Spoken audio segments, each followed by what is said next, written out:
Every flag tells a story, but in North America, many of those stories were never meant to survive. Before the Stars and Stripes, before the maple leaf, before the tricolor flying over Mexico, this land was marked by symbols that were burned, banned, replaced, and forgotten. Some flags lasted centuries. Others flew for only a few days before vanishing from history. A few were never officially recognized, yet they changed the fate of millions. Here is the unsettling truth. The flags you recognize today are only the final layer. Beneath them lies a tangled past of conquest, rebellion, erased nations, and quiet resistance. So here is the question most history books skip. How did North America's flags really come to be? And what had to disappear for them to exist? To answer that, we have to go back further than most people ever do. Long before Europeans arrived, North America was not unmarked land. It was already claimed, governed, defended, and symbolized. Indigenous nations across the continent used banners, totems, colors, and animal symbols to represent authority and identity.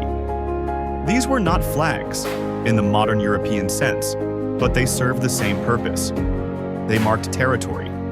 They signaled alliances. They warned enemies. The Haudenosaunee Confederacy, often called the Iroquois League, used a symbolic design representing 5 united nations. That image later inspired modern flags and even political systems. In the Great Plains, tribes carried painted hides and staffs into battle, each symbol telling a story of lineage, victories, and spiritual protection. These symbols mattered. They were recognized, respected, and feared. Then, in the late 15th century, foreign flags appeared on the horizon, and everything changed. When European powers arrived, they brought something new.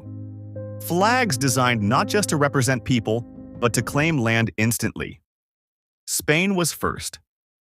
In the early 1500s, Spanish expeditions planted royal banners across large parts of what are now Mexico, the southern United States, and the Caribbean. These flags were not decorative. Raising one was a legal act. It meant the land now belonged to the Spanish crown, regardless of who already lived there. France followed, flying royal fleur-de-lis banners across Canada and the Mississippi Valley. England raised crosses and royal standards along the Atlantic coast. Later came the Dutch, with their bold tricolor in places like New Amsterdam, now New York. What mattered was not how many settlers were present. What mattered was which flag stood in the ground. But here is the tension. Flags changed faster than borders. Throughout the 17th and 18th centuries, North America became a chessboard of competing empires. Wars in Europe meant flags changed in America overnight. One year, a fort flew a French flag. After a treaty signed thousands of miles away, it flew British colors. The people living nearby often had no say. Take Canada as an example. French flags dominated large regions for decades. Then, after the 7 Years' War, Britain took control. French banners came down, Union flags went up. Entire populations woke up under a new symbol without moving an inch. The same happened in the American South and Midwest. Spanish, French, British, and later American flags all claimed the same ground at different times. And then something unexpected happened. The colonies started designing their own symbols. Before independence, the American colonies did not have one flag. They had dozens. Some featured rattlesnakes, others used pine trees. Many still included British symbols, even while protesting British rule. These flags reflected uncertainty. The colonists were not yet sure who they were becoming. Then came the Declaration of Independence in 1776. The flag that followed, with 13 stars and 13 stripes, was radical. It did not represent a king. It represented states claiming equality. That idea was new, dangerous, unproven. But even that famous design was not fixed. Early versions placed stars in circles, rows, or scattered patterns. There was no official layout at first. The flag evolved as the nation did.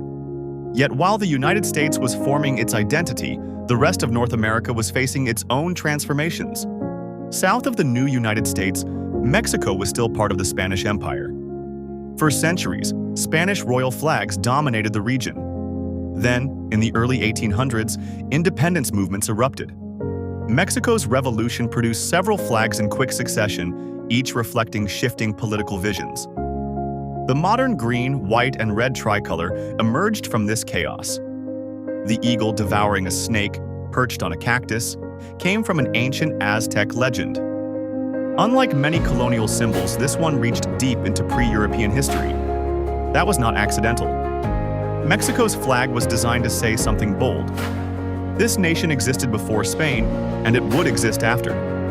But North America was not done reshaping itself. Canada's flag history is quieter, but just as revealing.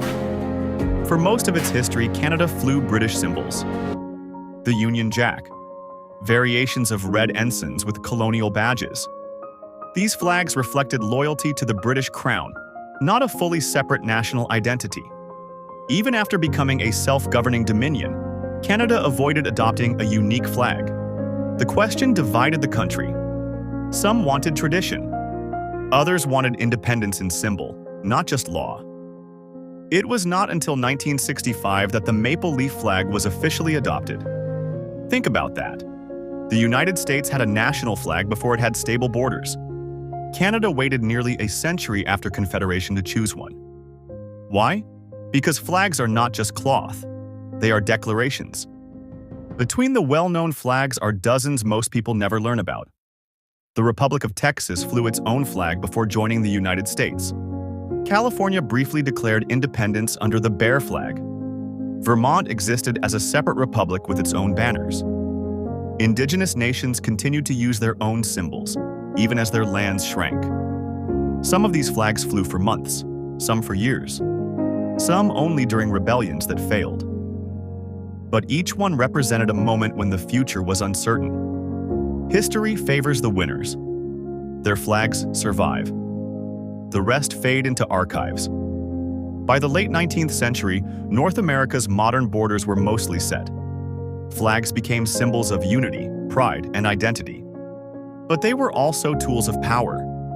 Flags were raised over schools to enforce language, over government buildings to assert control, over reservations to signal authority.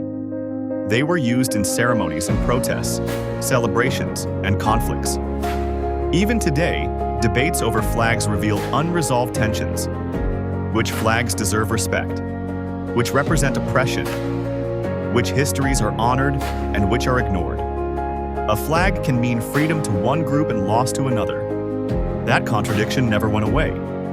So what is the history of North America's flags really about? It is not about fabric or colors. It is about who had the power to claim land, write laws, and define identity.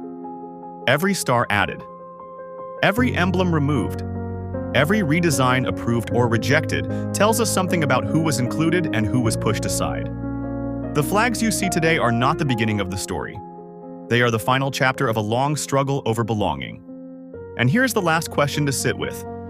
If flags reflect power at a moment in time, what new symbols will future generations say defined ours? Because history is still watching which flags we choose to raise and which stories we allow to be remembered.